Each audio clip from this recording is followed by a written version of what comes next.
நான் நம்பியவர்களே என் முகத்தில் குத்திவிட்டார்கள். அவர்களுக்கு அப்படி என்ன நான் கெடுதல் செய்துவிட்டேன் என்று எனக்கே தெரியவில்லை. உங்களை முதல்வர் ஆக்கியது மிகப்பெரிய குற்றமா? இதற்காகவா என்னை கட்சியிலிருந்து தூக்கி எறிந்தீர்கள்? சிறையில் கூட என்னை அழிக்க பார்த்தீர்கள். சரி, 4 வருடத்துனா கிட்டத்தட்ட 12 லட்சம் கோடிய கடனை வாங்கி இந்த அரசாங்கத்தை நடத்திக்கிட்டு இருக்காங்க. இதுக்கு மாத வட்டி என்ன தெரியுமா? 7000 கோடி. திமுக ஒரு எதிர்கட்சி. அந்த கட்சி என்ன பண்ணுது? நான் டோக்கன் கொடுப்பேன், டோக்கனுக்கு நீங்க 8000 ரூபாய்க்கு ஏதாவது சாமானை வாங்கிட்டீங்க. இது எப்படி? இப்ப முதலமைச்சரா இருக்கிற ஒருத்தர், அவருக்கு நிதிநிலை என்ன அரசாங்கத்துக்குங்கிறது தெரியும். நாட்டு மக்களுடைய வாழ்வாதாரம் எப்படி நல்லா இருக்கும்? அந்த 5 ஆண்டு காலத்துக்கு ஒரு 8000 ரூபாய் போருமா அவங்களுக்கு? எப்படி பத்தும்?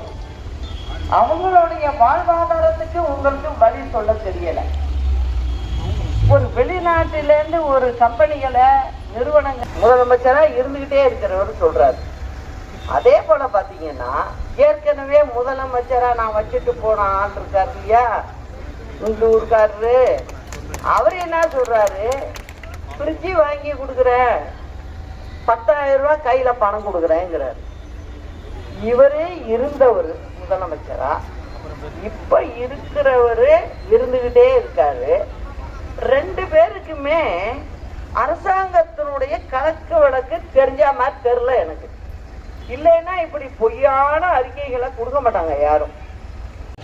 அவரே எல்லா இடத்துலயும் தனிக்காட்டு ராஜாவா இருக்கணும்னு நினைக்கிறாரு.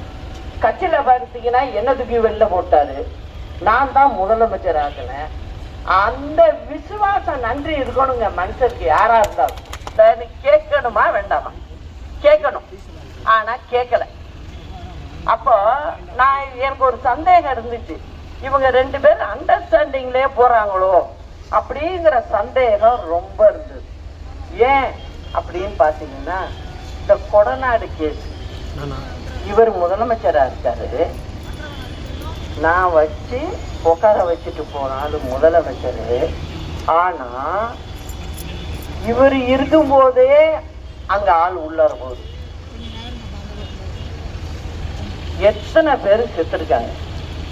எங்கள்கிட்ட இருந்த வாட்ச்மேன் கிட்டத்தட்ட 45 வருஷம் நம்மகிட்டே இருந்தது. அவரு சாவுறாரு. வேற யாரோ குழந்தை, சின்ன பிள்ளை, மனைவி அவங்களோட போகும்போது வழியில ஆக்சிடென்ட், சாவுறாரு. டிரைவர் சாவுறான். ஏங்க இதெல்லாம் எப்படிங்க நடக்கும்? கொஞ்சம் யோசிச்சு பாருங்க. அது அம்மாவோட இடம், அங்க எப்படி அவ்வளவு இதான் ஆளு உள்ளார போய் இவ்வளவு வேலையை பண்ணி மறுநாள் சினிமா மாதிரி டக்கு டக்கு டக்குன்னு உயிர் போகுது அதுல சம்பந்தப்பட்டவங்க. அதுக்கப்புறம் இன்னைய வரைக்கும் இந்த திமுக அதை வாயில வச்சே பேசல. அப்ப என்ன அர்த்தம்? உங்களுக்குள்ள ஒரு பரிமாற்றம், பேச்சு பரிமாற்றம் இருக்குங்கிறது அது நல்லாவே தெரியும். இந்த எடப்பாடி மக்கள் கொடுத்தாகணும். ஒரு நெத்திக்கு ஒரு பொட்டு முக்கியம். அதே மாதிரி சட்டசபைக்குள்ள இவரெல்லாம் காலடியா எடுத்து வைக்க கூடாது.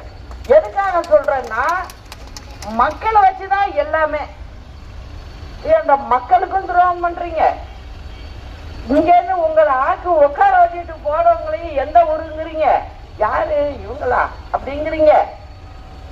இந்த மாதிரி ஆட்கள் நம்ம சட்டசபைக்குள்ள எல்லாம் விட்டோம்னா, இவங்கெல்லாம் முதலமைச்சர் கொடுத்தவங்களையே தூக்கி போடுற நீங்க இந்த மக்களை என்ன பண்ணுவீங்க?